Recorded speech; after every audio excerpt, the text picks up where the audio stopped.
What is up, guys? Welcome back to the Kick-Ass Podcast. We have a very special episode today. We have a very good friend to the show, Sean Plichta, on with us today. You guys have probably heard him if you listen to the PW Torch, ProWrestling.net, all that good stuff. Sean, what is up, man? Welcome to the show. Actually, I really appreciate you having me on here. I'm really excited. I've told Wade on the post shows, I enjoy you very much. I enjoy you getting to share your aspect of wrestling, how much you love it, and I love just getting to talk about people who love wrestling and getting to talk about it with them. So I'm just glad. Thank you for having me on here. I really appreciate it. No, dude, no, I'm so stoked. If you guys, obviously, if you probably listen to those main shows, but if you guys have not heard Sean, he is super insightful. He is one of those fans where he's very passionate, but he's not an idiot, and he's not just looking for like the hot takes and just looking for stuff to say or just going with the flow. So that's why I appreciate you, dude. That's why I always love when you call in, listen to your takes and stuff like that. And I'm glad we linked on Twitter. It's always gonna be Twitter to me.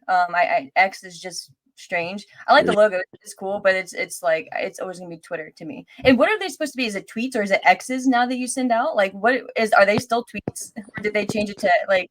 But I don't know. I'm not sure. I'm not sure. Yeah. We'll just go tweets. Tweets is easy enough. Yeah. Right. But yeah, guys, so we're not gonna ramble too long. If you listened to me before, obviously you know I am a terrible rambler. I have so many sidetracks with every conversation, so I'm gonna try to stay focused here. But we obviously are gonna be talking about the main points in the wrestling world, WWE events, all that BS. But it's not gonna be a negative show, it's not gonna be solely on that, but I kind of wanna start there, Sean, and get the terrible and the I don't want to say the elephant in the room out of the way because that sounds like it's casting or not taking it as seriously as it should be. But this isn't a show dedicated just strictly to that. But like I mentioned prior, I feel like I would be remiss if I didn't at least bring it up here. And honestly, in my opinion, it'll kind of tie into the Rumble and some things as we project throughout the show too. But I want to get your take of it as well, especially you being a male. With me being a female, I feel like sometimes maybe I have certain biases or certain feelings that maybe I don't know, maybe are one-sided, or maybe I feel strongly one way because I a very common denominator being a female, right? And just knowing how easy it is to get sucked into that power play. So not to start your debut show here with me on a negative or a down note, but like I said, I feel like it is something serious and that we should at least touch on before we move on. So what do you think, Sean? What was your immediate reaction, and how do you feel as a fan? Because I will say, really briefly here too.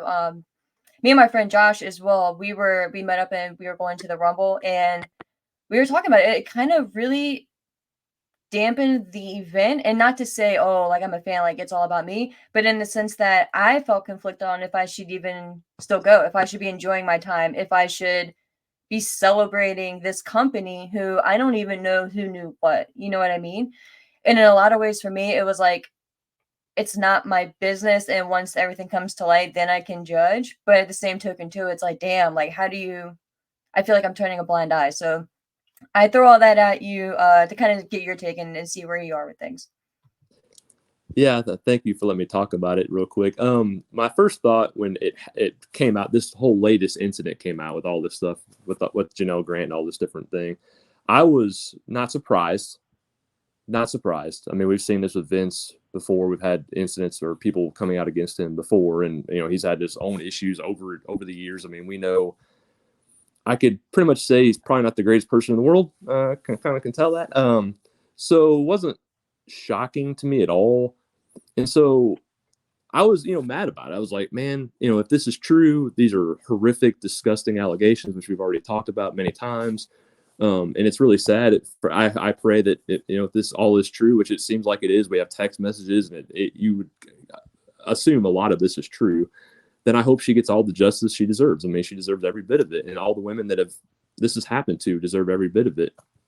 And so it was funny. The time it came out was kind of weird, like knowing the Rumble was coming up, knowing they just signed a deal with Netflix, like all that was kind of strange. So it makes you kind of wonder, like, oh, what's going on? Are they trying to, I don't know. But then it didn't take away from the Rumble for me, just because, yes, Vince is a slime ball, but thank goodness he's out of the company. They pushed him out. He had to resign. He had no other option. It's not the right thing to do. It's just he had to. I mean, he had no other option. And so, yeah, they need to find out. Obviously, TKO needs to do their investigation, a real investigation, and figure out who was involved in the company that did know about it, because they have to. Those people have to go. I mean, whether it's Triple H, which I pray, I pray it's not Triple H. I pray he had nothing to do with this, because that would just be awful in general, but awful for every bit of it. That aspect, the company aspect, just everything. But whoever, so I want those people to be put to justice, of course. But as far as the talent, I still loved the Rumble. I still wanted to watch the Rumble. Like, to me, all the talent and all the people that weren't involved, it takes away from them that weren't. And so I'm not going to just be mad at them, and like, I'm not going to watch them just because this happened. It's just a horrible incident all around, and it stinks because, it's just a bad look on them. But at the same time, there's a lot of people, again, that weren't involved. So I still enjoy WWE. I still enjoy the Rumble. I still enjoy a lot of the talent that's in there, a lot of the people that are behind the scenes that haven't done anything wrong. And so I didn't want to take away from them. Yeah, man, for sure. And that's ultimately what me and my friend Josh said as well. It sucks, because I haven't read the entire 67 pages. Me neither. I've listened to, obviously, like, your standard, like, wrestling coverage, but the thing that's really stood out to me as well, is the coverage that it's gotten from various news outlets. News Nation being one in particular, who I don't know how. And a side note for me, I am kind of obsessed with, like, true crime and stuff like that. To me, like, the why behind everything is what just fascinates me. So it could be like the littlest thing, like, oh, why is this guy blue, or why did this person do this to this person, type thing. Right. Don't know why. It's a morbid curiosity of mine. But I say that to say I was already subscribed to, like, CNN, like, all that stuff, right? So when I saw it being covered more and more on News Nation in particular, I was like, damn, like, this is not gonna go away anytime soon. And not that obviously I don't want it to, but it's different this time. It feels so much more different this time. We actually have a face and a name and details, whereas what was it, 2 years ago, a year or 2 years ago, it was, of course, allegations and NDAs and all that stuff came out. But now it's like, damn, like, and it sucks that it takes seeing a human being and seeing their picture and reading, like, horrific things to actually get more engaged and to get more attention to it, right? Because there's probably, like, maybe a coverage here or two, but now it's like almost every day, like, these people are talking and covering it. And I've listened to a couple of lawyers on YouTube, who, like, defense attorneys, prosecutors, who do, like, YouTube on the side as well. And I say it because it's fascinating what I don't remember the guy's name. I just stumbled across it the other day. But he was like, it's from, and especially what her attorney has said now, that she's not going just for a quick payout or just like a settlement. She wants truth to be told and light to be shined. You know what I mean? So, and what this other defense attorney was stating was that obviously, like, it's no surprise that he could potentially face criminal charges in jail or prison time. But it's just, and that's where I feel conflicted as a wrestling fan, because in the grand scheme of all this, being a wrestling fan has no comparison, right? Like, it shouldn't even be like a thing. But I find myself conflicted because it's like, damn, like, I was one of those people who love going back in the archives, right? And love watching old Monday Night Raws, old pay-per-views, old documentaries. And now it's like I don't even want to go back and do any of that. Like, and maybe as time goes on, it'll be a little bit better, but I can't separate the two right now. I can't separate Vince, and I can't separate. I'm very happy he's no longer with the product, but it's just seeing all of it tying together and just how much attention it's getting. It scares me as a fan too, because scrubbing him from the archives and related, and you can't Vince, you know what I mean? So it's like, what does that mean for us? Like, and again, I feel almost like an ass for even mentioning that, but it's a weird and interesting time, and I don't think wrestling is, or I don't think any other industry is obviously similar to in wrestling in that effect, because obviously you have, like, your Weinsteins and all that shit, but it's like wrestling is different, like, Harvey Weinstein wasn't in the movies, he wasn't, like, on screen, he wasn't as engulfed, yes, he whatever, but, like, Vince is it's a different story and it's a different conundrum. You know what I mean? And I think that's why I'm kind of scared too to hear who else, like who are the other 4 corporate executives. You know, was it a Triple H? I think it's very interesting that Kevin Dunn left when he did. I don't know. I'm not going to sit here and speculate because it's in that sense it's none of my business, right? And that's not my job to speculate or to say, oh, this guy had to be involved, or you're the son-in-law. How would you not know? There's a lot of families who don't know a lot. In the industry I work in particular, basic conversations married couples don't have. You know what I mean? So it's like you can't assume just because you're married or related to someone that they know everything.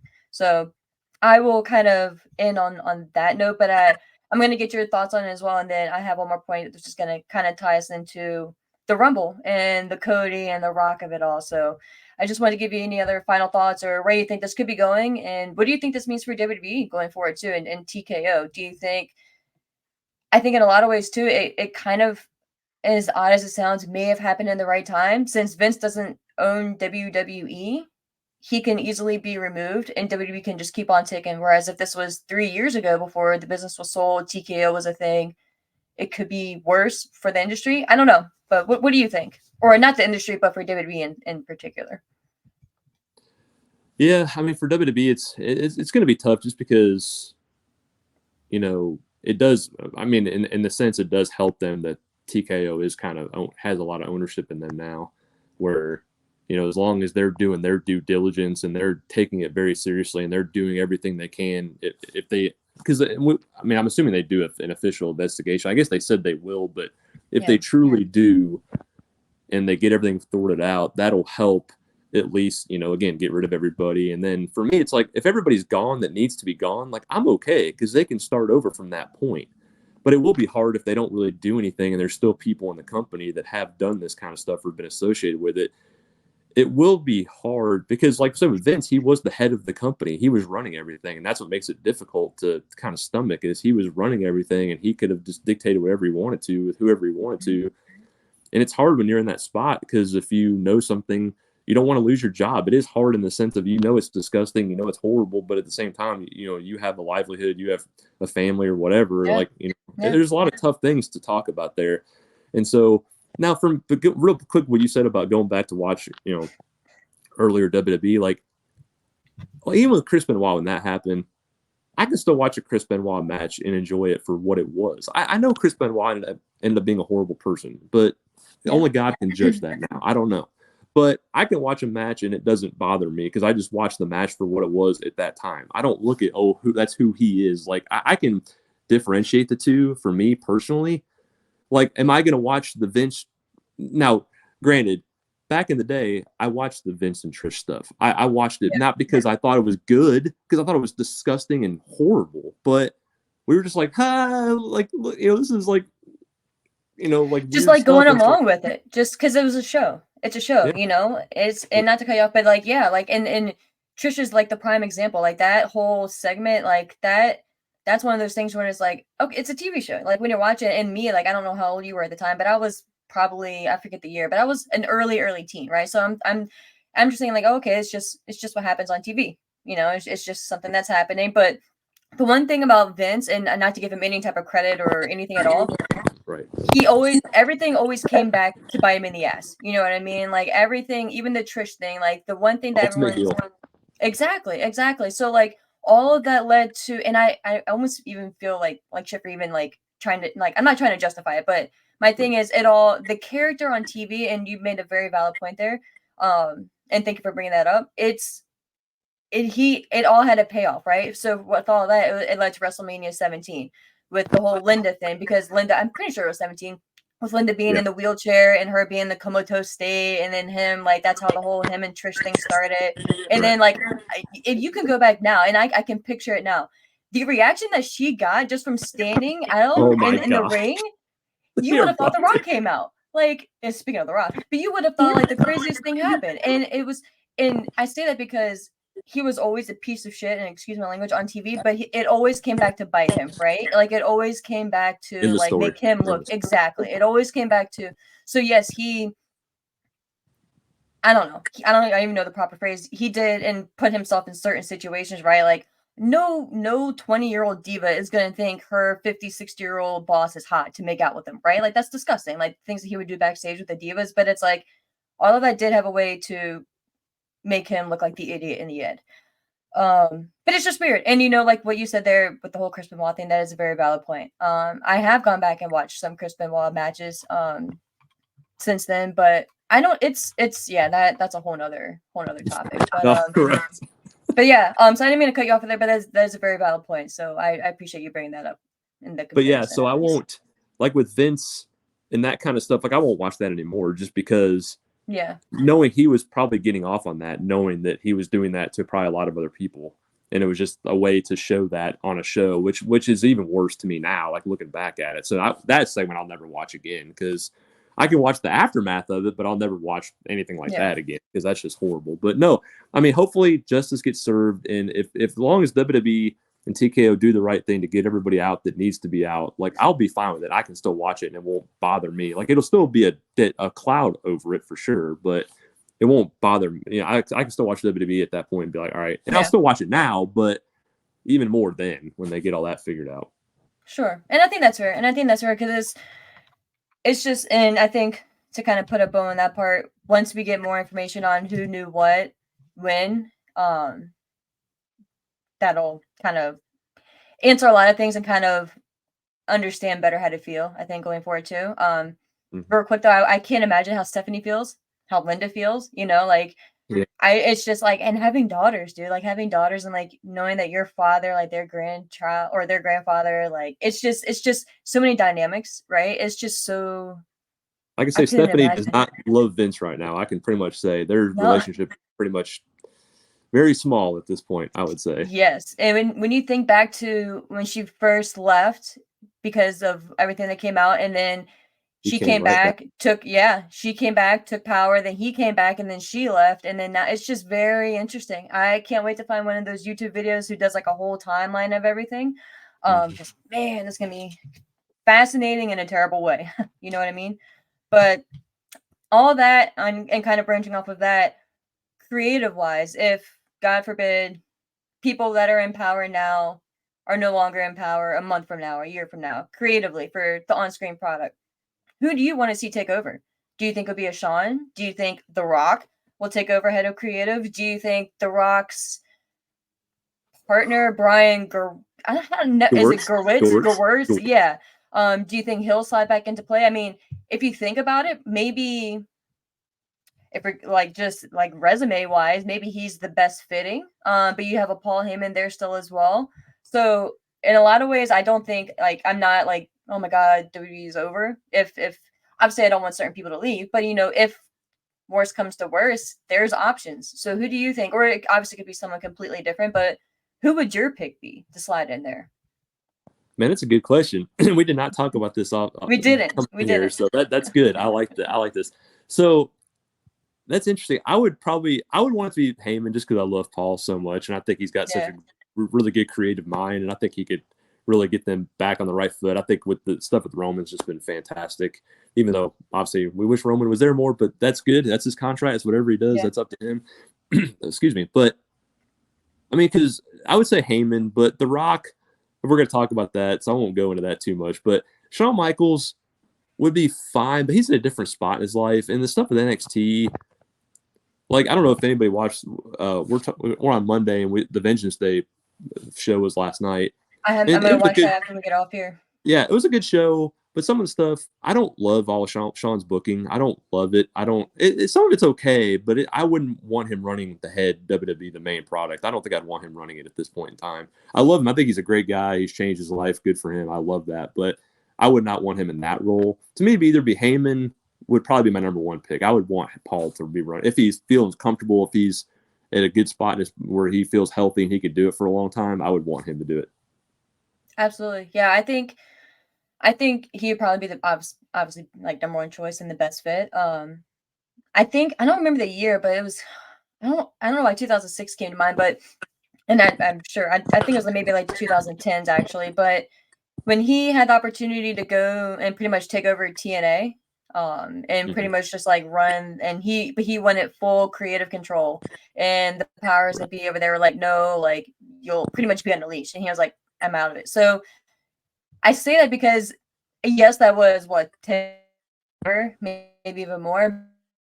The thought was still there in his mind at that point, right? Like, ECW was at this point over 20 years ago.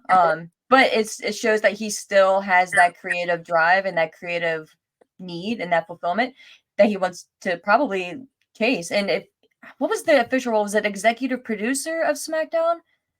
When he and Eric Bischoff, was it when the whole Fox deal in 2018? Was it like, what was the titling? That was him, right? Yeah, that sounds right. That's something like that. Yeah, that sounds right. Yeah, but I say that because if you look throughout the years, whenever it's presented to him, he's still interested. So not to like fantasy book like a terrible thing, but I bring it up just because there is other options, and I think from what I've read like on Twitter, like people are like, oh, like people have been calling for like Triple H's job and stuff like that. And I think that's very premature, like we were just discussing. But God forbid if things were to happen, I think Paul would be the perfect shoe-in. And he's already there. I don't know if it's weekly. But yeah, I think Paul would be great. Yeah, I'm with you. But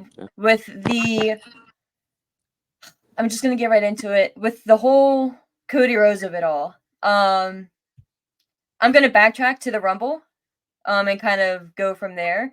And two, I don't know. I'm just gonna say this first. I've never listened. We talk about like PW Torch and Wade and Pro Wrestling.net and all of them. I say it because I've never listened to the Wrestling Observer or read anything from Dave Meltzer. And nothing against him. It's just I've never been enticed to check anything of his out. From what I had heard, it was always and whatever. It doesn't even matter. But it's like I just never looked to him for opinions or info or anything like that. I always respected what Wade and Jason did a little bit differently. And to each their own, right? But I say it because there were rumblings that came out that, and I don't know if it was by him, so if it wasn't, this was a waste, but there was reports that The Rock was pretty much signed and slated to face Roman at WrestleMania as of Saturday morning, which would have been the morning of the Rumble.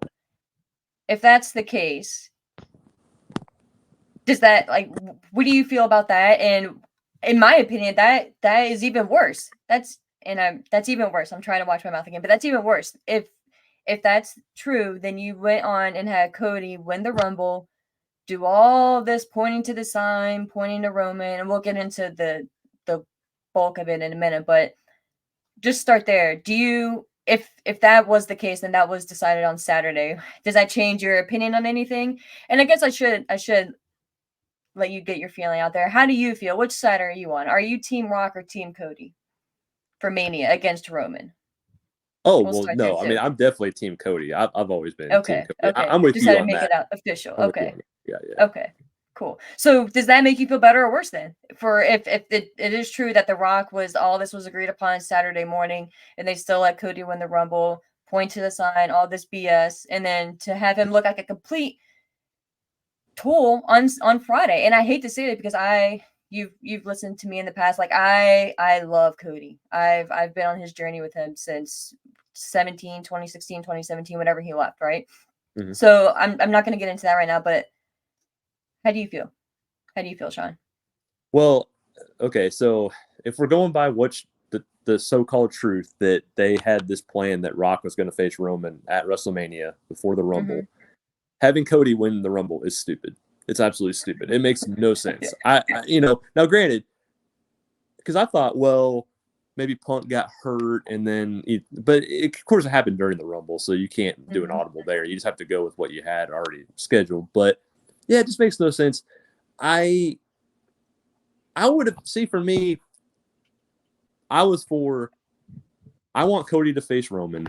I wanted, like you, I know you've said, and I agree with you, I would have rather had Cody beat Roman last year and just finish the story last year. I will die on that hill, my friend. I will die on that hill. But keep going. But if you were going to do it, I'm willing to see the story play out.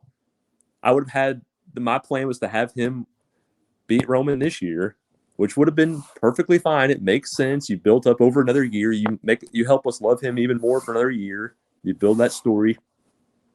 Then when Roman still has that heel vibe, even though he doesn't have the title, because to me, that's what's so frustrating about this WrestleMania match, is The Rock and Roman does not need to be for the Universal title. It just does not need a title. It sells itself. It's The Rock and Roman Reigns. It's family. It's the bloodline. They don't need a title involved. It's about the head of the table. So you could have done that at SummerSlam and built The Rock and Roman at SummerSlam, built to the head of who's the head of the table.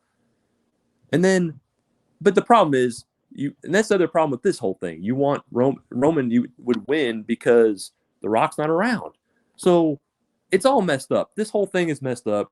And the SmackDown, which we're already going to talk about, was even more annoying because it just, that's why I love Cody, because he did it with such grace.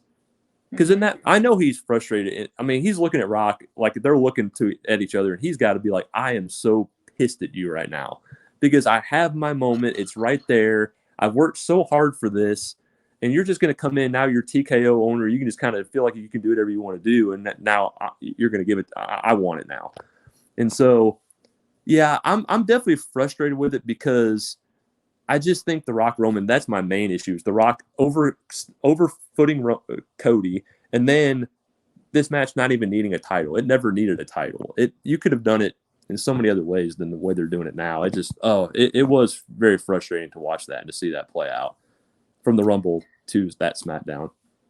And it devalues the whole point of the Rumble. The whole point of the Rumble is you win the Rumble, you challenge the champion in the main event of WrestleMania. That's it. It's not the Money in the Bank. You don't win the briefcase and I'll cash it in at SummerSlam, at Survivor Series, at Elimination Chamber. That's not it. That's not it. You can't. And why? It's so frustrating on so many different levels because they weren't even in a bad spot. They weren't in a tough spot. They were in a beautiful position. It's not like people were backlashing against them prior to the Rumble and they had to make like a last minute call to bring in The Rock to save WrestleMania. It's the exact opposite. I don't know if you've been on Twitter, or how much you've been on Twitter this past weekend, but I have never seen a wrestling takeover like I have on a social media platform like I have this weekend. Literally, We Won Cody was trending so much. Last time I checked, there was over 300 and some thousand tweets. TMZ picked it up. TMZ picked it up. I'm looking. I had to take a screenshot because I've never in my life seen over a wrestling storyline. Right? TMZ reported The Rock and the WWE criticized for altering Cody Rhodes Roman Reigns storyline. Wow. They did a whole article on it. That's like crazy. Over wrestling. This isn't the Vince bullshit and all that stuff. Like they're picking up. No, it's the reaction from the fans, and then The Rock. The Rock, like I don't. Did you hear? Did you call into Wade show or listen on Friday? I don't think you called in, but did you listen to the post show? No. So it was so frustrating. I was actually doing some other stuff, so I had to watch it after the fact. Oh, that's right. Right. I wanted to call a shout out to you because I'm actually I have not listened to you when you were on the show. He had to do it in 2 segments because it was so long of the show. Oh so, yeah. Give shout out to Jason of Australia. I missed you, man. I'm glad you were able to be on that show and give your shout out on that. I honestly, he was one of my, like everybody said it for sure on Wade's post shows. He co-hosted for a long time. He was one of my favorite people that talk about wrestling with.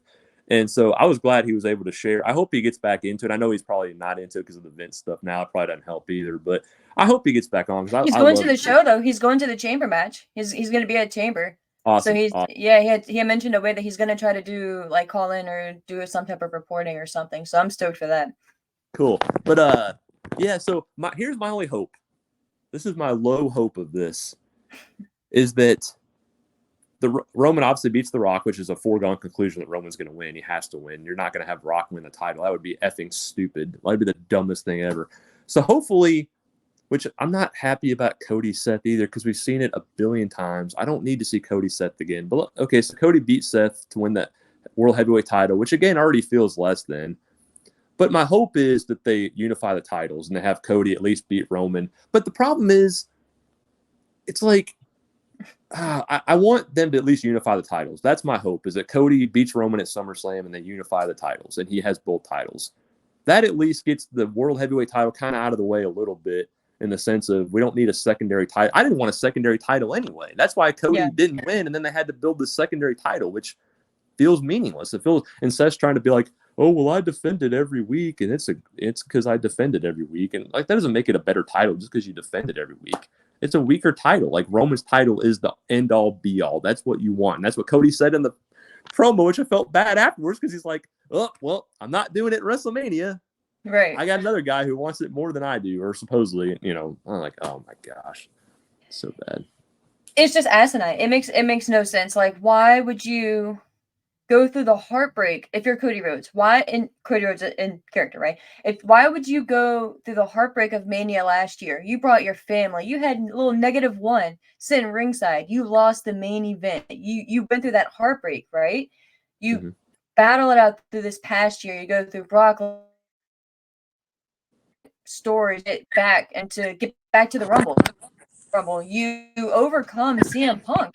Essentially, I'm a huge CM Punk fan. I was torn at the Rumble. I've for decades now been a CM Punk fan, and Cody, like the love that I have for Cody, it made me conflicted, right? But if you were there, like Sean, like the emotion that Cody had at the Rumble, it was just. Punk was popular, but people loved Cody. People wanted it for Cody. Right. Like it was like one of those things where I like Punk, but I love Cody type vibes. You know what I mean? Like they wanted, and like if it was different, like if Cody wasn't involved, like obviously Punk would have been like the #1 guy. But it's crazy to say that though. Like if this was 3 years ago and we were having this conversation and we were like, oh yeah, Cody is way more popular than CM Punk, and people want Cody to main event Mania more than Punk. People would be like, what is wrong with you? Or what do you want type thing. But to go through all this, to build the TK24 story is finisher's story. Everything is built around Cody. And then to have The Rock come in and just completely negate all the work that you put into this. That's what's frustrating for me. Not that, like, how can you not be excited that The Rock is back? Of course, like, it's cool The Rock is back. We've been wanting this for 5 years. Where have you been for the past 5 years, bro? It's like we've been wanting this match with Roman for as long as we can remember. As long as Roman has been the dude in WWE, we wanted The Rock to come in. You know what I mean? And call him on his shit. Now it's a little bit different, but... And last year made sense because it was Hollywood at least. You were in Hollywood, man. You could have played that out. And then you would have built to this moment right here where Cody overtakes him and finishes his story. I'm praying it's got to be for the unify the titles. It has to be. If they don't do that, this is all for nothing. This is all for nothing. I don't know, man. I don't know. They're saying that they're going to try, like, one report was maybe Cody will face Roman at the Elimination Chamber, win the title, and then it's just I don't even care to even entertain any of that shit. Like, I don't. It doesn't make any sense. Why would you do it? It doesn't make any sense. Like, and if it happens, okay. Like, I'm cool for the people in Australia. Like, cool for Jason. It's gonna be a really cool moment. You know what I mean? But it's like, well, why didn't you do that with Sammy in Montreal? Why didn't you do that with Drew? You know what I mean? So it's not like. And it's Cody, just not, Cody feels so genuine. Cody feels so genuine to me. He feels like, I know people say I have a lot of people that are I talk to and I enjoy talking to them, and I'm not against them in any way, but they're like, oh, Cody feels like a politician. No, Cody feels genuine. Feels like a real person. And I enjoy that about Cody. Like you hear Johnny Fairplay when he went to a show and Cody took time to be with people after the show. Like, he cares about people. He loves wrestling. He loves this industry. And he does that. And he has done that every show that I've been to that I've seen Cody. So I went to a Ring of Honor show. It had to be 2018. It was just like a random show. I think it was in New Jersey. I was up there visiting my grandfather. He was doing that back then. So it's not like, oh, he's doing it for show. He's doing it because he's a WWE superstar now. And like, oh, like the big lights are on him. Or even in AEW, like, oh, like, because AEW is the #2 promotion, right? And that's a good thing. That's not enough. But I say that to prove the point, like you were saying, like, he is probably one of the most genuine, like, dudes out there, like, in the wrestling world. Obviously, I have no effing idea, but you look at him and he does look like a politician, right? Like, the joke is, like, do you own anything other than either a suit or wrestling attire? It's like there's no in between. So it's like I almost want to be like, yo, Brandy, like, does he go to bed in like a suit or his wrestling attire? You know what I mean? Like, which is it?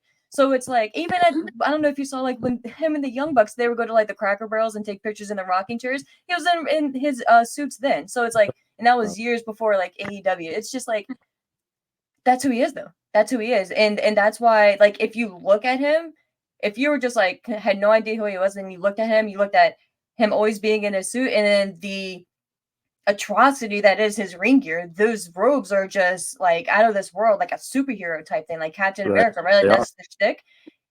But he's the most genuine dude. Like, he's not some pompous, arrogant, like, know-it-all out there, or who like thinks it's all about him. He wants it to be about him. Like, he wants to include everyone. Like, I don't know if you saw this clip. It's from, I think, maybe a Saturday show. There was this girl it was like a house show. There was this girl in the crowd who had a sign that said I don't know the exact wording, but it was like, I'm legally blind, but I'm still here to see Cody Rhodes, or something like that, or I'm here to try to see Cody Rhodes, or something to that effect. Yeah. I don't know if it's after the whole show or after his match or whatever, but he came back in the ring. He was saying something. He was like, he read the sign out loud, and he was like, well, how about I do you one better? And then he got out of the ring, went over there, hugged her, like talked with her for like maybe a couple minutes, took some pictures, whatever. And that wasn't WWE filming. That was just a random fan cam that they posted on Twitter, right? It was just a random fan taking a video. But that's just who he is. And that's why, another reason why it's so effing frustrating, because we finally have a baby face of all people who is straight to the T. He's not like a Stone Cold where like he's kind of a bad guy, but we love him because he's doing what we can't do and what we want to do, right? Like, screw the boss. Cody's not saying screw Nick Aldis, screw Pierce, anyone like that. He's like, yeah, and it's so crazy because he is like the ultimate baby face, but everyone loves him, and it's genuine, like you said. It's just crazy, and that's why The Rock coming back, and like you said, just bigfooting Cody, and Cody saying and doing what he did on Friday, it doesn't make any sense, and I think Cody is still going to be the winner in all of this, like in the grand scheme of everything, but it doesn't make him look at it. And I think that WWE is taking advantage of the goodwill that he's built up. What do you think The Rock said to him when he was hugging him? Dream on, Sorry, kid. Cody, I took your moment from you, buddy. Yeah, dream on, kid. the dream continues, and then someone was saying, oh, well, the actual, like, what would mean more to Cody and make like a better ending to the story would be if he won the title, it beat Roman in Madison Square Garden, because that's where the whole Dusty thing happened at. And it's like, that's never, like, I think they showed one picture of Dusty, and like at the bottom it had like that it happened in the Garden, of him holding the title that he didn't officially win. But it's like, he's never said, oh, it has to happen in Madison Square Garden. Like, no, it happens at Mania. It should have happened at Mania. It should have happened at WrestleMania. And that's the really sad. Like I said, I'm holding out hope that they'll have it at SummerSlam, but it still just doesn't. It'll feel great because it's Cody and we love Cody. He's got titles. It'll mean something, but it just won't. It won't be as good as it would have been at Mania. It just wouldn't have meant as much, and that's really sad. And like I said, the Rock Roman stare down was great. I've always been a Rock fan. We all are. Who wasn't? But in this sense, I'm really curious what happens now. This build, do the fans? How do they react? When they're there, do they? The more they think about it, the more mad they get, and they start maybe booing the Rock, because they booed the Rock when he came out and helped Roman back in the day when we wanted Roman to be a heel for freaking years, and it never happened. And then the Rock's trying to this is the guy. Rock is like, no, he's not.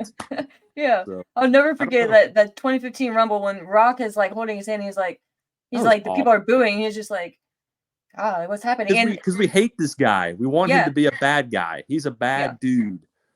And my hope, if we're just gonna stay the route, if they're not gonna try to course correct either tonight on Raw with Cody, or because they there's no doubt in my mind they have seen the backlash. I think the video that they posted on YouTube from SmackDown with The Rock coming back and the whole Cody thing, I think is the #1 most disliked video in WWE like YouTube's history. Which, whatever, I'm not really that big on social media metrics or whatever, but it says a lot, And Cody, the whole "We Want Cody" was trending literally all weekend rather, on Twitter. There was like a couple times it dropped down to like 2, 3, I think maybe 8, but then it went right back up. So it's just like, I don't know if this is gonna be like a Daniel Bryan moment, if they're gonna try to turn it into that. But I don't know. I don't know. Part of me, And what I was referencing earlier, and then we can move on.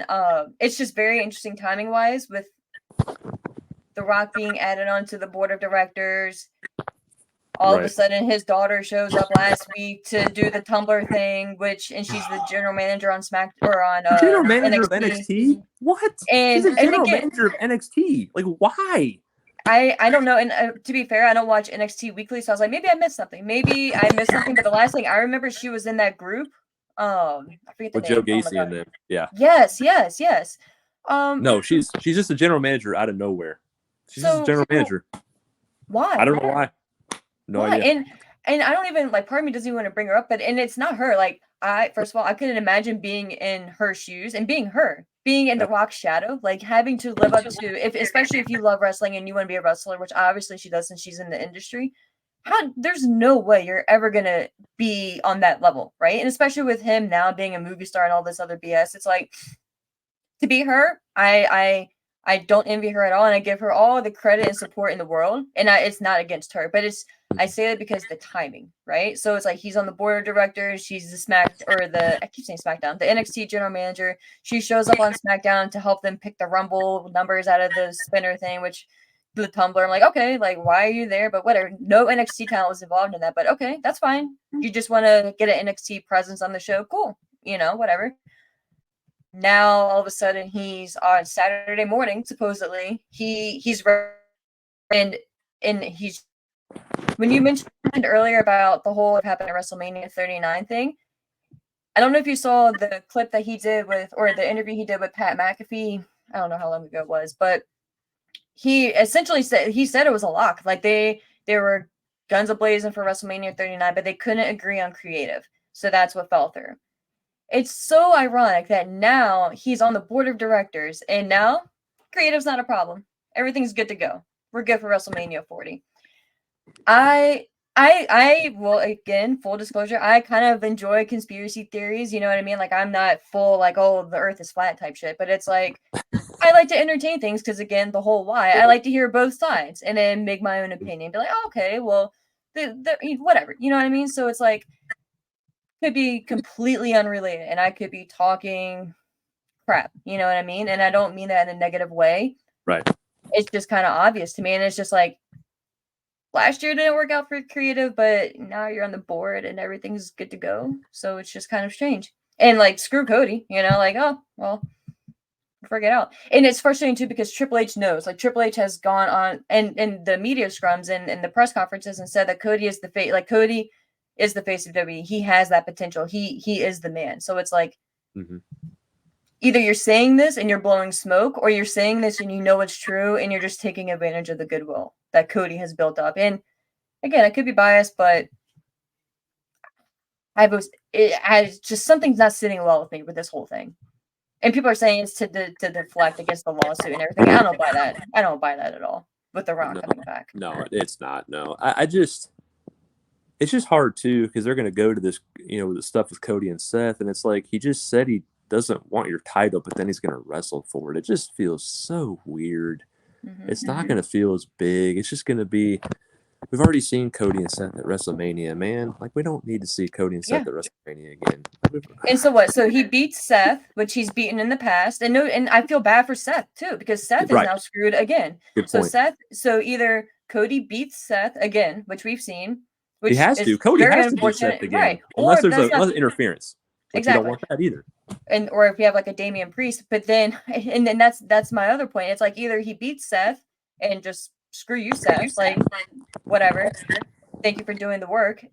Or you have Cody lose to Seth and then screw Cody's story again. So it's like it's a lose-lose in that situation. Or if they're like, oh well, we'll just have Damian Priest come out and cash in. No, that's even worse, So it's like I don't know, man. I think they just shot themselves in the foot when they didn't even need to hold the gun, is what I'm saying. I mean, again, that's my only hope is that I'm willing to let it play out because I want to let stuff play out. But we already know what's happening at Mania, though, which is hard. But my goal is to have at least Cody win both titles at WrestleMania. That's my only hope because at least it'll make Cody at least feel big time in the sense of he has both titles. And he's the one we want to cheer for, and we'll be able to, and to tell some stories with him as after the chase. Like now he's won. how is he once he's the champion for a while? Like, then you could tell the Randy story. Randy can turn heel on him, which I want at this point. I want Randy to turn heel on Cody and do the legacy thing. I want to go with that. So that'd be a good start to some of that stuff, but we'll see. I mean, it's a bad start after SmackDown. It's a bad start, and that's what's disappointing. They have so many over people right now, and it's been in such a good spot, and this is kind of a sad way to start the build to what was going to be I thought a fantastic WrestleMania. It still can be, but absolutely, there's that black eye on it that still hurts it. Yeah, and like I sit here and I'm like trashing on it all, and I did say to Wade, like it so with it being in Philly, I have family who lives literally like 15 minutes, if not closer, to the stadium. So for me, it would just be a matter of like trying to get a ticket and like the flight up there. But like the bulk of like the stay, like I just chill with them, right? It really soured me, man. And that's why I was like, as I was talking to Wade, I was like, thank you for pretty much like vent, type thing, right? But it's like I don't even like it soured me so much, bro. Like I don't it's weird to say, but like I don't want to go to Mania to see the same thing or to see Roman beat Rock, as crazy as that is to say. Like to me, like I don't know. Maybe I'll get more excited about that as they kind of flesh everything out, but to me you just really dampened that story. And I don't know, I'm just going to take like a wait and see, and I don't hate obviously, like I love The Rock, right? But it's like I just obviously think you could have went a different way. But I'm not as pressed to try to get a ticket now. Well, I'll say that that's you crazy. deserve to. You of all people deserve to go to a WrestleMania. So I mean, I would hope you'd get to go in the sense of I would just like to see you be able to go to one. But yeah, you don't want to be sour on it if you're going. You don't want to be frustrated. And dude, like when I tell you, last year I was hanging out with some friends watching Mania, and when that ref counted to 3 and Cody lost, I understand why people destroy their TVs. I get it now. I get it now. Yeah. It was one of those things where it's like, do I just sit and just like hold this pillow, or do I scream? Like I didn't know what to do, so I just sat there.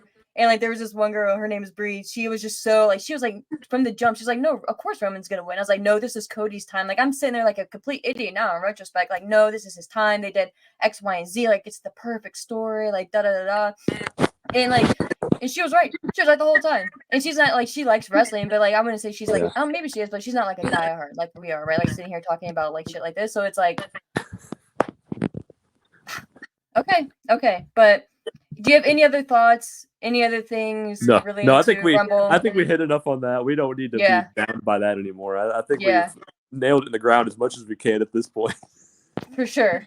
For sure. But the whole Jade Cargill section of it, of the Rumble, I'm so here for it. I love Jade.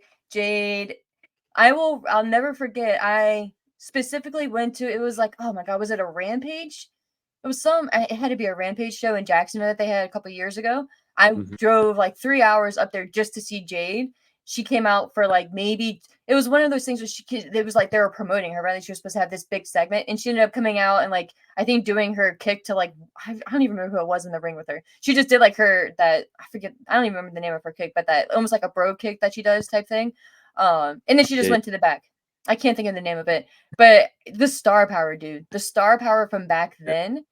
And to see her debut in the Rumble, and it's just, bro, it's just so exciting. It's so exciting. But what do you think she does for this year's Mania? Do you think they go straight to a singles match? Do you think they play up her and Bianca as a tag team and kind of go that route for the next year-ish, and then have them turn on each other, have them face off at Mania 41? That's kind of what I'm thinking. But what do you think for Jade, and what do you want for Jade? Well, I want the best for her because she is a star. I mean, she breeds, like you said, she breeds star. I mean, she was my surprise that I figured people thought she would be in there, but I still called it a surprise just because I thought they might wait a little bit more on her because they're trying to get her more seasoned at the Performance Center. But she's been there for quite a while now. I think she's doing really well. And so I just loved her appearance at the Rumble. I thought she looked fantastic. Just what she did with Nia was just amazing. I thought I have to cut you off. I have to cut you off. You said Nia before because that will probably get sidetracked. And you'll have to refresh me on this, but I am probably the only fan. And I have to go back and find it on my phone. I love Nia Jax. I love Nia. I am a Nia fan. I can understand some past criticisms of her, but I feel like people are just hating now. The reaction she got to, like, people hated her at the Rumble, hated her, and that's exactly what you want. And I just love Nia. I appreciate her so much. I love the way she controls people when she's on the mic, like the audience, like with the whole what. There was a clip I think last week on Raw. They were like saying what, and then she kind of set them up to do it, and then she like cut them off, and she was like, "Yeah," like she just plays into it. So Yeah. I'm sorry you said Nia. I had to cut you off because I think she is just so underrated or underappreciated, I think. And I think she's going to be one of those females wrestlers or just wrestlers in general 5-10 years from now when she's done. People are going to look back and be like, okay, like kind of like maybe not as much, but I think I think she's going to get her flowers later than when she deserves them type thing. But I'm sorry, I didn't mean to cut you off, but I love Nia. And what are your thoughts on Nia? Okay, so I'm glad you brought that up. With Nia, I understand the negative stuff in the past about her. I understand that she hurt some people and had some issues with people in the past, and she's related to The Rock and all those like negative kind of things they get. Like that's why she's here and all that kind of stuff. I get that, and so I didn't like her initially when she first came up. I didn't like the match with her and Bliss at Mania. I just thought her as a face felt weird. I'm like, I don't like any of this. But since she's come back, I'm willing to let things play out. I'm willing to give her another chance. It had been a little while since she'd been back. I like what she's done. I don't love her, I guess, like you do, in the sense of I don't love her, but I respect what she's done. I mean, she's getting good heel heat, which she should be getting, and she's in the process of putting people over, which she put Jade over at the Rumble, and she's going to put other people over here from what Wade's been saying, and that's what she should do. And I appreciate that, and I think she's been really good since she's come back. Her beating Becky didn't bother me because Becky's Teflon at this point. I love Becky it. can do anything. Yeah. So I like how Nia a lot. I like what she's doing. I like the path that she's on right now. And the other thing too is people had always said that she's so nice in real life that's hard seeing her, mean on TV. Like you don't kind of buy into it, but I buy into it now. Like I believe it, and she's done a good job. Good for her. I think she's done really well. Me too. But I didn't mean to sidetrack you there. But with the whole Jade and Nia thing, do you think they're gonna go Jade and Nia? Like, do you think they're gonna keep Jade? I guess is a better like framing question. Do you think they're gonna keep her as a singles wrestler for now, or do you think they'll tie her and Bianca together, or what? Yeah. That's tough for me because my initial thing, and you might have heard me talk to Wade about it. My initial thought was have Jade come at the Rumble, have the moment at Bianca at the Rumble, which they did, and then just build to a singles match between Jade and Bianca at Mania this year. Make it another big women's match, which you already have a few, but make this another big one. And then have Bianca turn have Jade win, but have Bianca turn and go heel, because I thought, well, maybe Bianca needs a heel persona right now and kind of get people to build back to us loving her again, which we love her, but not as much as we did a couple years ago at Mania when she beat Sasha, which that was an epic match. But that hair whip, I'll never forget that. That was the best thing ever. Oh, that was the best thing ever. I loved every second of that. But Sasha, I'll never dislike Sasha. I just respect after that. Like, oh, I couldn't imagine seeing that, but yes, keep going. So I think that was my thought was Jade Bianca, but I don't think they're going to turn Bianca heel, and they probably shouldn't because she's got the reality show with Montez and she's doing a lot of stuff, and they have her as kind of the woman's face of the company with Becky right now. So I think ultimately they're probably going to have them in a tag team, which I'm actually okay with that. If they go that route, I'm fine with that. Build Jade in some tag team matches, get her feet wet in that kind of a sense, and then, like you said, ultimately build to her and Bianca turning on each other and wrestling at Mania 41. That's probably where I think they should go, because I think but the problem is who wins that match at Mania 41. It's too far to go in front of that, but it's just going to be interesting to see who would win that match. But I think they'll do a tag team at Mania. I think they'll put them in a tag team, which is fine. I'm me too. I think it's going to be Bianca and Jade as a tag team this year, and then facing for the women's tag titles, winning that, building their story, and then going from there. But I think Bianca's going to be a perfect partner for Jade to learn from, like to learn the WWE side of the business from, and then to have as a dance partner going forward. I just think that's just like a perfect pairing, and then the sky's the limit from there. But regarding WWE, I know we're both kind of pressed for time. Do you have anything else related to WWE? Because I know we want to touch on some AEW stuff too. Yeah, the only thing I was wondering is, I did. So going back to SmackDown, the Bayley stuff real quick. I like the way they did the Bayley EO stuff on that show. My issue with baby faces when they turn face is, everybody just turns on them and you're supposed to just feel sorry for them because everybody turned on them. I like that Bayley at least was aware that this could be happening. She saw it backstage. She was like, man, I've been feeling this for a while. You guys have been kind of, something's not right, that kind of thing. That I enjoyed. I was invested in that. And then they turn on her. Okay, I'm with you, Bayley. I'm with you. I feel bad for you. I want to cheer you again. I don't want the hugger character, but I want babyface Bayley, and I'm excited we're going to get it. And I hope they build really good to that match with EO because I think it's going to be a really good match. I'm excited about that. Yes. That match may be a sleeper to steal the show depending on what night it's on. I think that just like a pure wrestling standpoint wise, like, bro, like, yes, like, and I'm glad you brought Bay up. I love Bayley. Me too. I'm in the Bayley camp as well. Vince ruined that character. She was over. My God, yeah. That NXT character was the best character you could have ever had, and you have her being arrogant when she first comes up, and she wins the title like in the first year. Like, what are we doing? And then Stephanie's like, "You should give away the title," and she's like, "No." I'm like, yeah. I know, and that's why like I never even thought like as she turns back to like the babyface side of things, like I never even thought about her going back to the hugger version. I think she's just outgrown that. I think she's gonna be like a good mixture of the both. I don't think she's gonna be out there hugging people, but I think she's gonna be a mixture of her current character now and just be more endearing to the fans and maybe just be more likable. But I think Bayley, like I liked Bayley most when she was yelling and arguing with Michael Cole. So if they can try to get that version of her like into like a good guy route, like I'm here for it. But yeah, dude, I love the fact that they had her speak a line or two in Japanese as well, just to kind of like because a lot of people were saying like they spoke all in Japanese and just this one line like. Well, Bay apparently understands Japanese, like she just spoke it. And you would have to imagine too, like if we're to believe like they're this tight group and they've been tight for what 2 years now, close to 2 years, she has to at least how else are they talking, right? Like she has to know at least a little bit of Japanese. They have she has to have been picking up on stuff throughout the past year or so that they've been a friend, or they've been a group rather. But yeah, man, I'm so happy for Bay.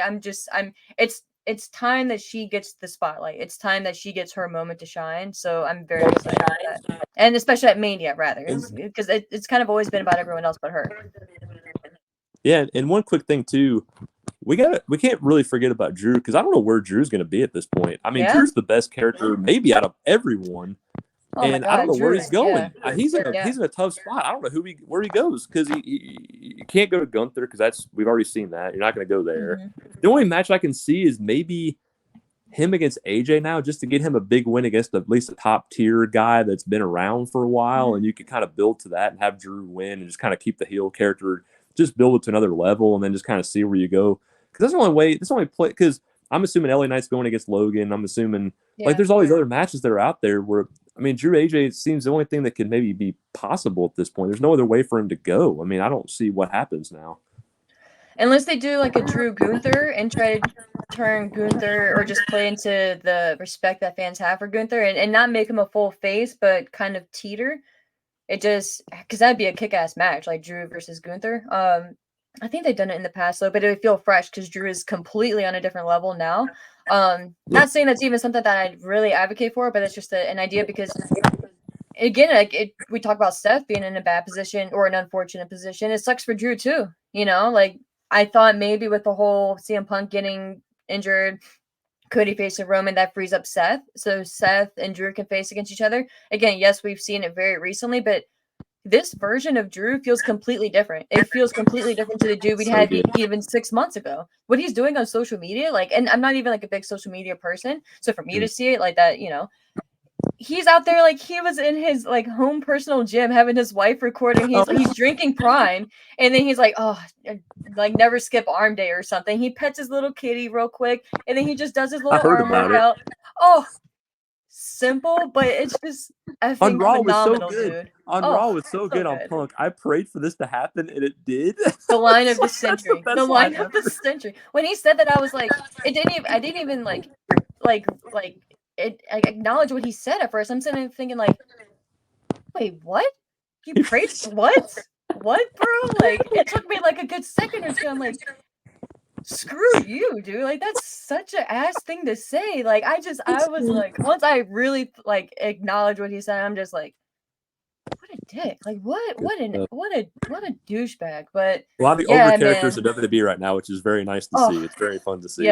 yes. And that's why it's crazy that you can have CM Punk come back, get injured, and be gone, and it not even really affect you. Right. Which is crazy to say. Feel bad for CM Punk too, by the way. I hope he comes back 100%. healthy. I feel for him. Hopefully, now they said the 100%. surgery. They said the first time he tore his triceps, he didn't have surgery. This time he is. Maybe that'll help heal everything. Okay. Maybe he'll be right afterwards. Yeah, I didn't realize he didn't have surgery the first time. I wonder, did they say like what the recovery time is though for surgery? Was like 3 to 6 months? Yeah, Yeah? it's I would say at least, well, right? yeah, 4 to 6, somewhere like that. Yeah. He'll be out for a little while. So, but hopefully he's back and he'll be fine once he gets back. Yeah, and it could set him up to win the Rumble next year and just kind of go from there, depending on the time frame. But yeah, dude, Punk. And I love, and people have given Punk a lot of crap about, oh, like he's not being genuine, and like how is WWE your home, and like he's just saying this because he's back, he has no other option. The emotion that he showed last week, you can't fake that. And Punk is not a guy to fake cry. No. Punk is not a guy to even really show emotions unless it's anger. He's not really a guy to show emotions. He never wanted to leave WWE in the first place. He never wanted to leave there. No. And I think I don't think anything that he said in the past is wrong. People are like I've seen a couple references where he was like, oh, like when he came back to AEW, he was like, I left professional wrestling, whatever the date was, like when he left Ring of Honor. And then when he came back to AEW, like he completely is when he said he came back to wrestling. So he completely overlooked his whole WWE run and said that, pretty much implying that WWE is not pro wrestling. I don't know if you remember that promo that he did, but I do. That's still true. WWE is not pro wrestling. They're sports entertainment. As much as I feel ick for saying it, because like that's like a one of their like words, right? But it's like, it's the truth. Yes, obviously it's wrestling, but like they're an entertainment business more so, I would say, now than anything. So in a lot of respects, he's right. You know, like obviously it is still wrestling, but they're more entertainment based. They're more storyline based. They're more about the story. Whether it's a good story or bad, whether it's good or bad, you know what I mean? Like they're more story based than AEW, which I would say is more of a pro wrestling company than an entertainment company. So that's like a debate for a different day. But yeah, I feel for Punk, and the emotion that he showed last week, that gave me chills, bro. Like he sucked me in. Like it's been such a crazy 2 weeks. Like to think of all the different dynamics that us wrestling fans have been on. It's just like, it's crazy.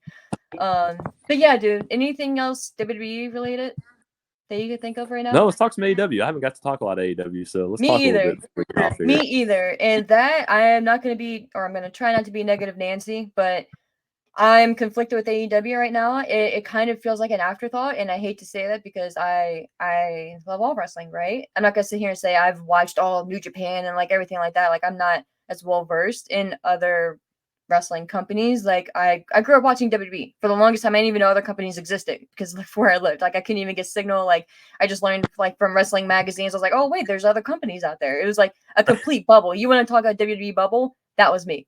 So I say that because I've kind of been on the AEW bandwagon since the jump, right? Since I went to the first Dynamite show in DC, like I've been riding with them. Yeah, dude, it was killer.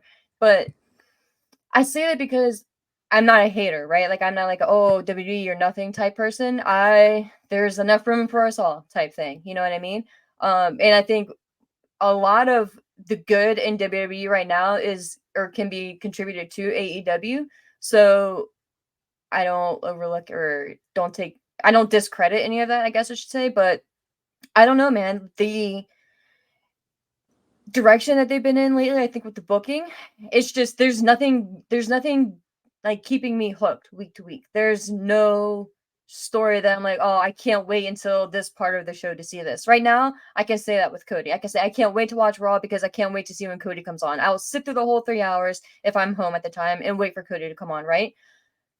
AEW, I have Swerve. I really enjoy Swerve, but there's even some things with that I don't like. Like Prince Nana is cool and it's entertaining, but it's like two different sides of a coin for me. You have this tough, serious version, the tough guy Swerve, and then you have a dancing Prince Nana, which it's good for mainstream purposes, you know what I mean? And to really, but that's not the direction that Swerve is in, I feel. So it's like, that's kind of conflicting. And then we have Hangman, who he's already lost to Swerve twice.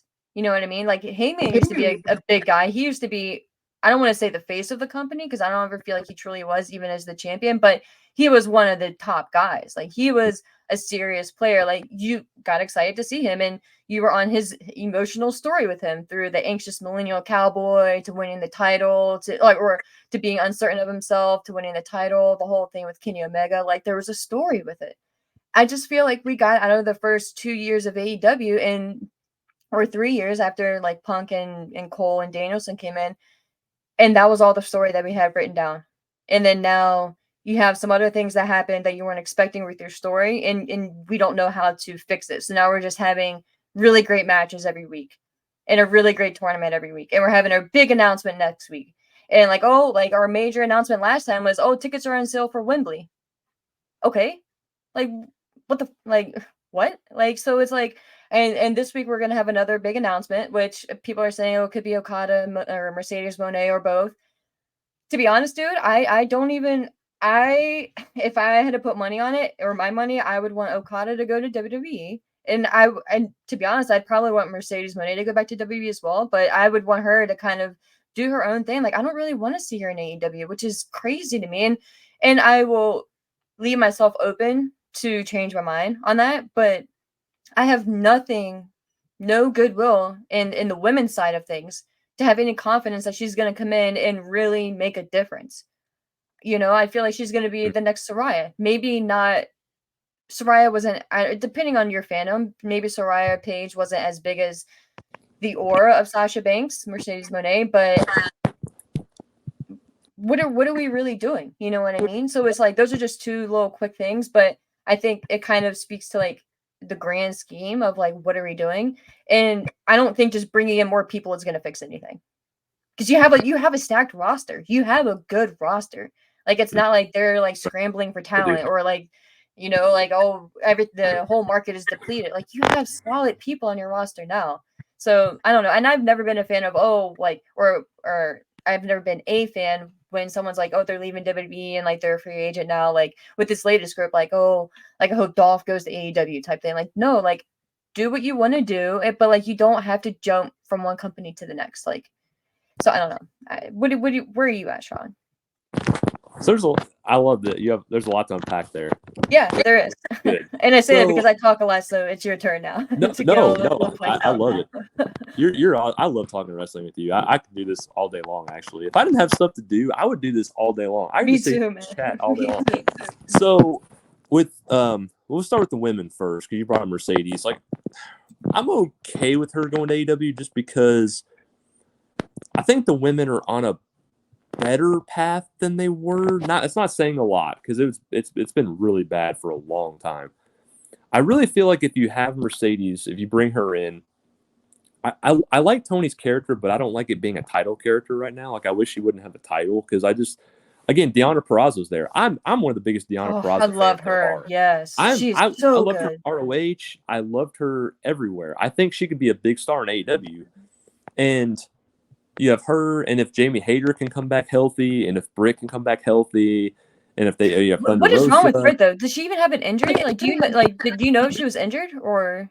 I don't. I honestly, because I don't like follow a lot, so I haven't really seen that much on her. I don't know if it's because I really don't know why she's gone, and it really doesn't make a lot of sense because she's one of the bigger women's stars that they have. So it's kind of weird. Yeah, I didn't know if I missed something. No, you didn't. Not that I've seen. I don't know. So the women's, there's at least there's bigger stars in the AEW women's division. Obviously, they have to book it the right way, but I think they could have a lot of good stars there to build from. So I'm okay with her going there because I think the WWE ship has just kind of sailed. I mean, I wanted her to go back there because I think there's so many good stories. You could have told the Bayley story again. You could have retold some of this other stuff. But AEW might be a fresh look for her and just to see what she can do in a different environment. And she is a great wrestler, so I mean that could obviously help. I just don't like the stories they tell in AEW, which that's for me. I like to build characters and great stories to build up the characters. I don't want just two guys in a wrestling match. Like, yeah, it's going to be great, but that doesn't invest me in it as much as it would leading me on the journey to get them there. I want that. So, but with Okada, I definitely would rather have him WWE because I think they can make him a bigger star. We already know what he's been in AEW. We've already seen him in AEW. Like, yeah, he's good, but he's just going to blend in with everybody else they have in AEW. I don't think he's going to be a bigger star than anybody they have there. Where in WWE, he can beat the biggest Japanese star they've ever had, and they can tell that story, and they can build up to these big matches that he would have, which to me, that's what I want. That's what I want in my character, so I'd rather have him WWE. But with going back to Swerve, I don't like the Nana act. I don't like it at all. I don't need that. I want, if Swerve's going to be a heel, I want a heel. I want everything to be heelish. Right. And so with Swerve, the issue is going to be, or go back. So the issue they've had, the biggest issue was turning MJF face. Should have never done that. MJF was the best heel in the business by far. And it was working. Don't change something that's working. Oh, the fans are fine where they are. They'll be okay. You just tell them a good story. They'll be fine. And they actually hated him. They actually were booing him. Like, and yeah. And so they have this whole Cole crap with Cole, which has been awful the entire way. It was never good in any way, shape, or form. And then they have MJF win the title. They make Jay White feel, what is Jay White? He feels like nothing right now. Dude, he feels like he's in with the freaking Acclaimed and with his, like, the Bang Bang Scissor Gang. Bang Bang Scissor. Was it? The Bang Bang Scissor Gang. It's so stupid.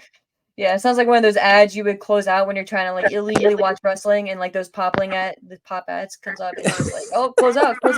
You know what I mean? So yeah. So they make Jay White feel nothing because he loses to MJF when he's hurt. So it hurts Jay White even worse to lose that match. And then he's done nothing since. So then you have Samoa Joe, which I am the biggest Samoa Joe fan out there. I love Samoa Joe. I love what AEW's done with Samoa Joe. They've actually done a really good job building his character up, making him a badass character, which you want to see beat up MJF, which I actually wanted to see him beat up MJF, and he did. And I'm like, so he has the title, which I'm okay with that. The problem now is you have Swerve, who's over. We want to see him turn. But then you have Hangman in the middle, which, like you said, he's already lost to Swerve twice. So they're going to have them wrestle each other again Wednesday on Dynamite. Yeah. You can't have Hangman win because that doesn't help Swerve in any way. He just loses to Hangman after he just beat him twice. It doesn't help him. Then if Swerve wins, which he should, I mean, there's no way you can't just go to him and Joe. You kind of have to at that point because you've built him up to get there. But then you've already changed the title like twice in the last like year. I don't want to keep changing the title around. Like that, to me, the title feels less important when you keep moving it to different guys. It just feels like a prop on somebody. It doesn't feel important anymore. So I want the title on Swerve, but then it hurts Joe.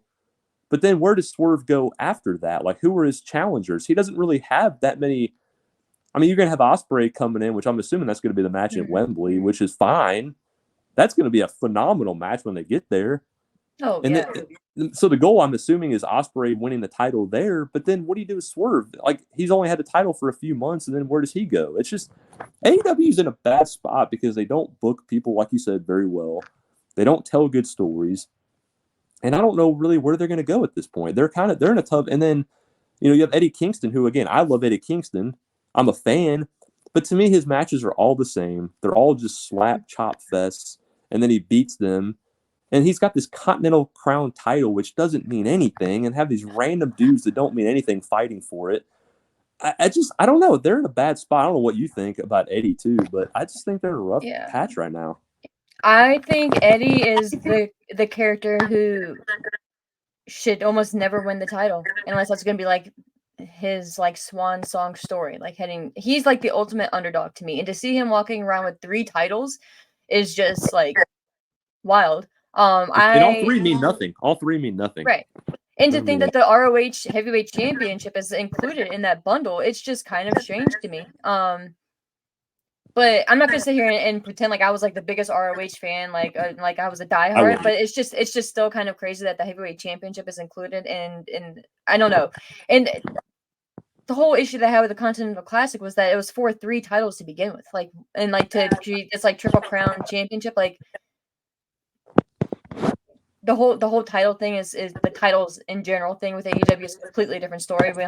That's like a whole nother hour right there. But to me, like I'm with you. I I didn't know much about Eddie Kingston before AEW started. I had seen like a couple things about him, but I wasn't like a diehard fan or like even someone who knew much about him. But seeing him in AEW made me go back and do more research, go back and see some older matches, and to try to figure out why him and Claudio hate each other, because we never really got that explanation. So I'm sitting here trying to figure out on Twitter, like, why does Eddie Kingston and Claudio hate each other? You know what I mean? Good point. I was invested in Eddie. So I'm trying to figure out, like, okay, I know I love this guy, and I know Eddie is kind of like Austin in Stone Cold in that route, where he's your everyday guy who is just pissed off at the world, and he's just there to do his job. I don't know if he drinks, but just drink his beer and go home and just have a good night type thing. You know what I mean? Like, he's just there to do his business and keep to himself. He's not really there to showboat or anything like that. And to have him win the tournament was a good moment, but it's like, okay, but that's who he is as a character now. So like, that was his whole story. Like, he's been scrapping and trying to get to the main stage. So I don't know. I'm not saying like it's a bad thing that he's the champion, but it's almost like okay, like he's the champion. I'm happy for him. I'm happy he finally like conquered that mountain. But it's like, what's his next mountain gonna be? Like, is it the AEW championship, which he's already had title opportunities for? So it's like, I don't know. And again, like, I'm not really concerned about Eddie, because he's that dude who can just have like one promo and be like, oh, okay, it makes sense. Like, okay, like that's fine. But it's like, it's just a Band-Aid. It doesn't fix the actual wound. So it's like, I don't know. And then I get conflicted, and I'm just like, well, whatever. Whatever. Yeah. I mean, and other quick things I was going to ask you about were, what have you thought about Bryan Danielson? Because I just think he's had great matches, but there's no he's the head of the committee, right? He's the head of the committee, right? The talent committee or whatever. Yeah, I mean, I just feel like they've done nothing with him. Like, he's having matches with all these different people, which is fine. I love how he has great matches with everybody he's in the ring with, but the BCC just is defined awful right now. I don't know who they are. Who are they? That's another one of those, like, Jon Moxley is always cheered, but he's still kind of a bad guy. Danielson has always been a prick, but everyone still loves him in wrestling terms, of course. And it's like, and then Claudio is just kind of doing whoever he's with. If he's with Mox, like, and I don't know. It's one of those things where I don't know how to feel about them. And then I'm like, well, whatever. I don't. And then it's like, okay, well, I'm just going to choose for Danielson because I have more history with Danielson. But then it's like, oh, what, they're trying to put over this new guy. So it's like, I come to wrestling to not have to stress about like about stuff, just to almost have like mindless entertainment. You know what I mean? Not to discredit everything, because obviously, like, it's a passion of ours, but it's like sports. I go to sports.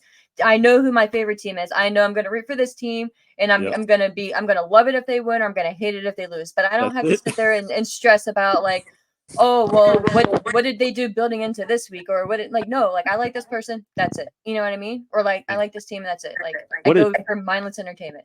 What did Adam Copeland do when he came into AEW? Nothing. He went against Christian again. Oh, man, we don't want to see that. I don't need to see that again. Like, to build up to that, if you're gonna do it, like, why do you just do it the first thing when he's back, and then he's having these random matches against these young guys that nobody knows about, that he's gonna beat, and it's just like, what are we doing? He feels like another guy. Yeah, but in a lot of ways, I respect that. You know what I mean? For having random matches against Griff Garrison. Like, who would have ever thought that? In a lot of ways, I respect that. But that should be a story that he's on. He's like, we should know that, okay, he's having all these, I think they call it like the Adam, like the Copeland, Cope. Yeah, whatever. That's a nice little play on words, whatever. But that should be like leading to something. Like, okay, he wants to inspections and say have the BS ranking system back. He should be like, okay, I need to rack up 10 wins so I can be eligible to face Christian again, or so I can go after the AEW title or one of the other 50 titles that they have. But it's like, okay, like, what is the open for? At least when Cena had his US Open challenge, it was an open challenge for people, but it's like, he's not even a champion. So why are you having an open challenge? Like, what is the challenge for? I may have missed something, because I haven't seen every minute of AEW lately, because to be honest with you, like we've said, like, it's not a priority for me. Like, I go back and I try to catch up, but like, I don't. And I work on Wednesday nights too, so it's one of those things. Like, I call and listen to the shows, and then if it sounds enticing, I'll go back and I'll watch the whole thing or whatever. But and that sucks, you know. I hate to even say that. Well, with the rankings, it's like, so to me, rankings should be like in a sports ranking. Like, if you have top teams, part of it should be who they beat. So for you to beat all these other guys, like, yeah, it's good that you're giving them time, but like, it's like the hook thing. Yeah. It's like, how does it help him in the rankings? Like, it's not going to put him up in the... Yeah, he got a few wins, but he didn't really beat anybody of any like technical substance. If you're talking about a ranking version, like he just beat a bunch of guys that really nobody knows that much about. So it helps them, but it doesn't help him. And if he's trying to move up for what he's trying to technically go for, which is a title, I don't know. Yeah, dude, I can't agree with you more. But I know, Sorry, AEW. yeah, Sorry and to disagree you so much. And again, like I said, like I'm not one of those people to be out here and be like, oh, like AEW sucks, because I don't think they suck still. Like I'm not sitting here like, oh, like I'm never gonna watch them. I want to watch them. I want to be involved. Like I want to be as passionate for them as I once was, and how I am for WWE right now. You know, like I don't know, and I'm trying, but I don't know what to get sunk into right now. So that's just my kind of problem with AEW right now. And it sucks. Like I would say the number one thing right now is Swerve, like you said, is Swerve. But even then there's some problems with that, like we just discussed. But and like you said, I love Toni Storm as well. I don't have a problem with her having the championship, to be honest with you, just because they're not really, now that they have Deanna and like they're building up the division more and more, I don't think she should have it for much longer. But I think in the meantime, for the past, how long has it been? A couple months. I think she's been probably exactly what the title needed, just because at least it's getting attention, at least it's getting a spotlight, at least it's getting focus. So I can look at it from that perspective. Now, if you do have a Mercedes come in with Deanna getting more and more fire under her, like I said, it should change soon. And then have Toni, like you said, just be a character. And I love Toni Storm, like, and I don't think that she should lose the title and then be gone. And that's my fear for her, is she's gonna lose the title, and then we'll see her on the YouTube show or like the pre-show or like Collision or Rampage for like 5 minutes, if that, not even 5 minutes. That's a long time. Maybe like a minute or two. Right. Yeah. She's had the interim title too, which didn't help either. I wish this would have been her first time having the title, but you know, that is what it is. But AEW is a good I watch it all the time. I don't watch Rampage that much, I'll be honest. I don't like it. I just think it's a bunch of random matches that don't mean anything. But Collision and Dynamite I still try to watch whenever I have the time. I'll go back and watch them afterwards. And you know, I have people on Discord that I talk to about it. You know, I still enjoy the product, but it has a lot of flaws that should be talked about. You know, it's just they are there. Couldn't agree more, man. I know you are pressed for time. I should probably do some work myself. Do you have any other final thoughts or anything in general that you want to plug, that you want to promote, or just any final thoughts, dude? Well, I'll put my Twitter out there. Obviously, you guys can find me out there at my full name, which is SEANPLICHTA, and I just talk sports, mostly sports and wrestling with people on there, and that's where I found you on there at. And I actually went back to find you after I'd heard you on the post show so many times, and I was like, I got to find Ashley. I got to talk to her even more than I do now. But no, I love wrestling. I enjoy getting the platform to be able to just get my thoughts out there and get how I'm feeling on the products at that particular time. And actually, like, you're a beautiful person. I just enjoy talking wrestling with you. Like, I do feel like we're friends, just kind of shooting the crap just about what we feel about things. And I just thank you very much for having me on here. It's been just an absolute blast, and I definitely hope we get to do it again very soon, because I really enjoy it, man. I enjoy it a lot. No, it's been a blast. Thank you so much. We'll definitely have to do it again, obviously again, but maybe next time when we both are pressed for time, even though we did like almost an hour and a half, which is insane to think, like time just flies. But it's just one of those things where, like you say, like we talked earlier, like I feel like I've known you not forever, but I feel like I've known you, you know, like it's wrestling is one of those beautiful things where it brings people together. You know what I mean? I would have never known you or met you probably if it wasn't for wrestling. And I've made a lot of really good lifelong friends, I would imagine, through wrestling. So we definitely be on again together, dude. I thank you so much for your time. Like I said earlier, I don't know if you're recording at that point yet, but I've listened to you on PW Torch, like, and whenever you called into Pro Wrestling Net, like, it's cool to hear from you and to hear your take. And I appreciate your perspective, especially being a dude and not just being like one of those sleazeballs out there or just having one side take. So I appreciate you, man. Thank you. I really appreciate it. I was glad to be on with you. Yes, but we will sign off here. Thank you guys for listening. And Sean, you have a good day, man. You too. All right, take care.